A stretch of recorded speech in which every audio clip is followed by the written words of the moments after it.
vobiscum.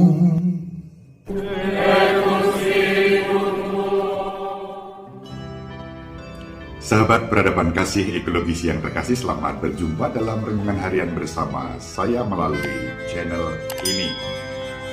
Semoga panjenengan semua tetap terjaga dalam kesehatan pada hari ini dan untuk hari-hari selanjutnya.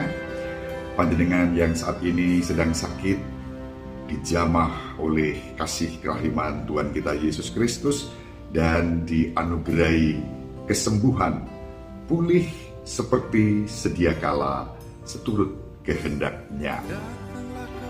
Sahabat peradaban kasih ekologis yang terkasih, hari ini kita akan merenungkan Injil Matius bab 13 ayat 16 sampai 17. Saya bacakan perikopnya. Pada suatu hari Yesus bersabda, "Berbahagialah matamu karena melihat dan telingamu karena mendengar. Sebab aku berkata kepadamu, sesungguhnya banyak nabi dan orang benar ingin melihat apa yang kamu lihat, tetapi tidak melihatnya, dan ingin mendengar apa yang kamu dengar, tetapi tidak mendengarnya." Demikianlah sabda Tuhan. Terpujilah Kristus.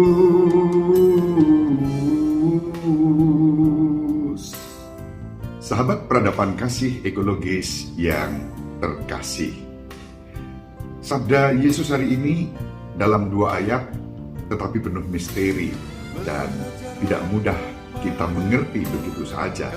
Perikop ini berada dalam konteks ketika Yesus menyampaikan sabda dan menyampaikan sabda itu dengan berbagai macam perumpamaan sesudah berbagai macam karya mujizat yang dikerjakannya. Tetapi toh banyak orang yang tidak mengerti atau tidak mau mengerti, terutama dari kalangan para pemimpin Yahudi pada waktu itu. Dalam konteks itulah kemudian Yesus beberapa kali mengulang kata kunci mendengar dan mengerti. Yesus mengajak kita untuk mendengar dan mengerti melalui perumpamaan tentang penabur. Yang mendengar dan mengerti seperti tanah yang baik dan subur menghasilkan buah yang berlipat-lipat. Yang mendengar dan tidak mengerti seperti benih yang jatuh di tepi jalan, di tanah berbatu, dan di semak-semak berduri.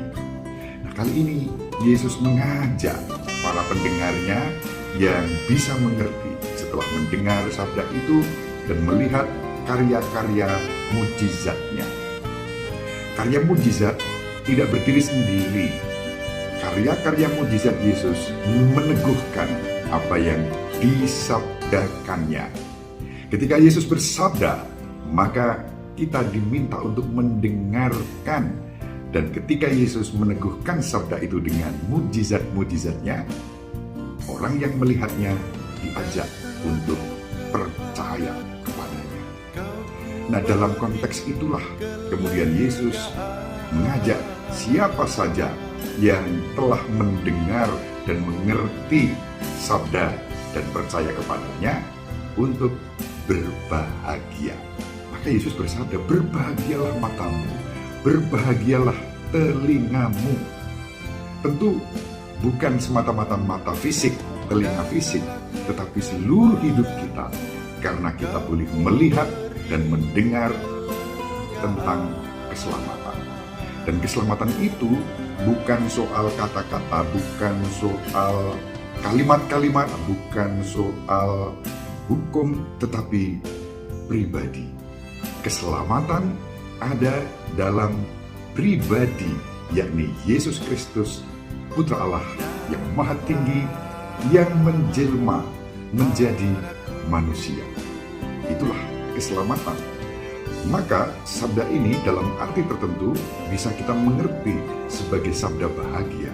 Berbahagialah matamu karena melihat, berbahagialah telingamu karena mendengar. Nah, apa yang dilihat, apa yang didengar tidak lain adalah Yesus. Kita melihat Yesus, kita mendengarkan Yesus. Sekarang ini sabda itu ditujukan kepada kita.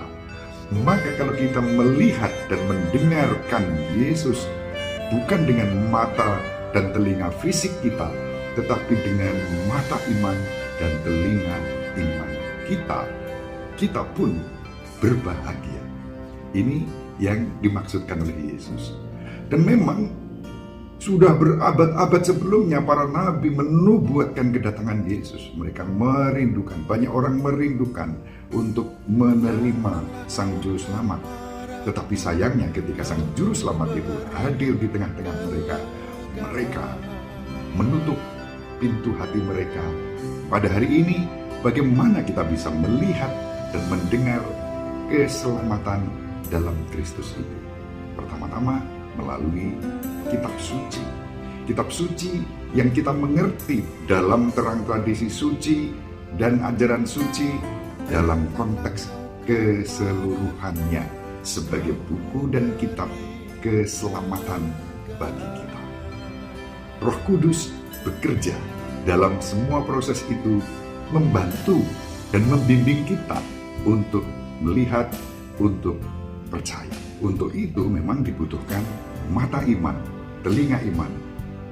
Berkat Roh Kudus memampukan kita melihat dan mendengarkan Yesus sebagai Sang Juru Selamat kita, sumber kebahagiaan kita. Berbahagialah kita yang melihat, yang mendengar, bukan dengan mata fisik, bukan dengan telinga fisik, melainkan dengan iman kita.